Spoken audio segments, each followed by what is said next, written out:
Hello everyone, I'm Connor, an English teacher of Langmaster Learning System.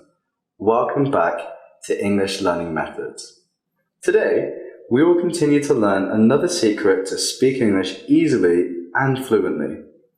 It's the right way to learn to speak English. In this video, we'll discuss 3 methods for learning to speak English that really work. But before we do, we first need to talk about how humans learn. This is important because if you have some basic understanding of how we learn, you'll be able to distinguish good learning methods from bad ones. So, let's begin. The first thing you need to know is that there are 2 types of learning. The first type of learning is called explicit learning or conscious learning. This is the type of learning where the learner knows that he's learning something, and also what is being learned. One example of explicit learning is studying grammar. When you listen to an English teacher explaining the past tense, you're learning English explicitly by consciously memorizing how to use the past tense. The second type of learning is called implicit learning or unconscious learning. In implicit learning, the learner doesn't know what is being learnt. Mostly, he's not even aware that he's learning something. The learning happens unconsciously.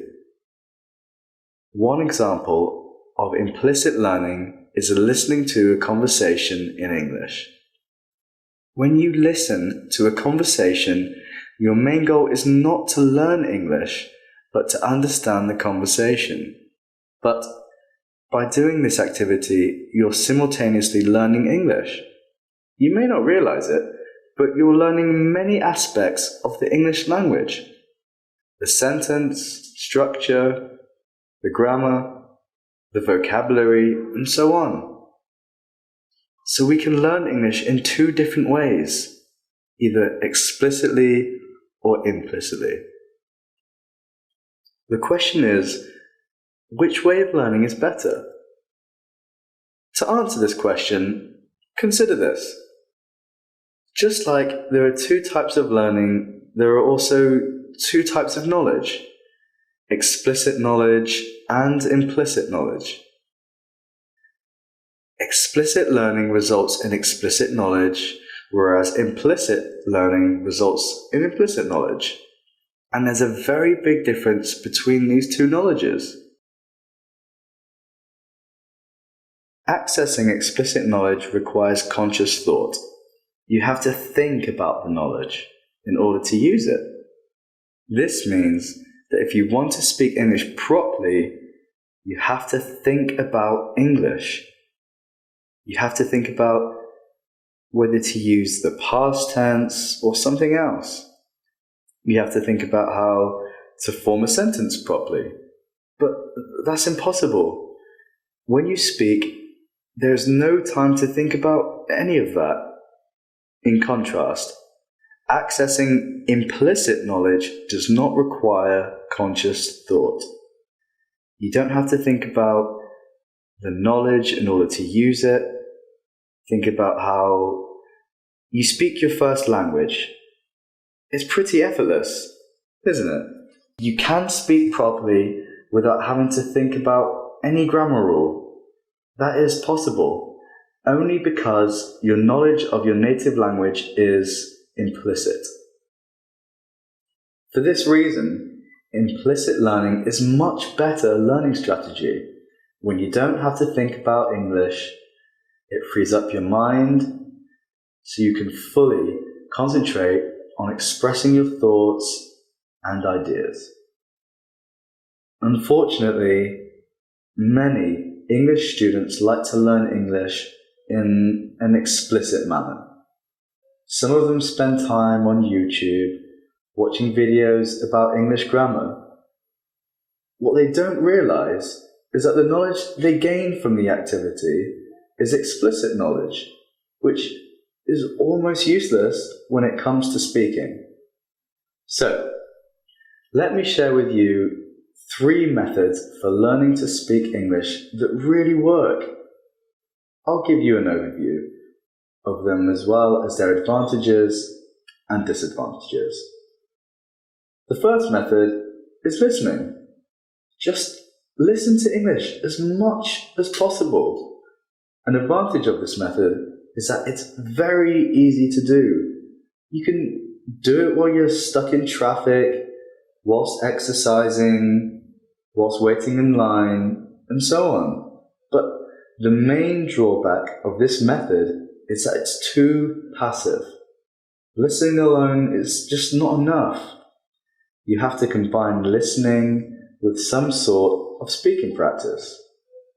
And that brings us to the next method, which is to use English speaking courses that teach English implicitly. Let's see how these courses work.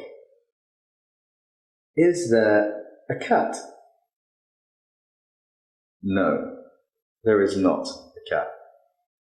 No, there isn't a cat. What is there? There is a dog. A dog. There's a dog. Does Lisa own the dog? No, Lisa doesn't own the dog. No, she doesn't. Lisa doesn't own the dog. Who owns the dog then? Okay, so that's one example.